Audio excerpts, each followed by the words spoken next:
mainit-init na chismis. Tony Pangilinan, kanyang inamin. Grabe pasabog, kanyang inamin kung sino ba talaga ang pinili niyang babae sa buhay niya. Ito nga ang sinabi niya.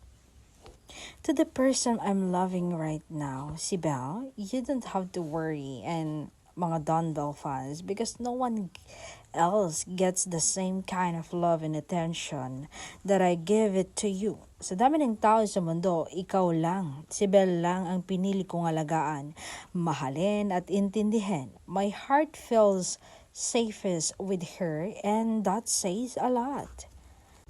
And dagdag pa niya, every single day, my love for her grows in ways I can't even explain.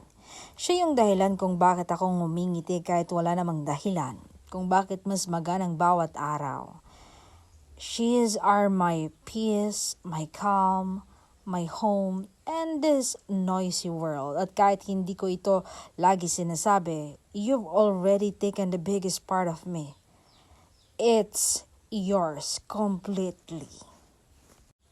So please don't ever doubt what we have. You'll always have me, Belle, and the quiet moments and the chaos and every version of you.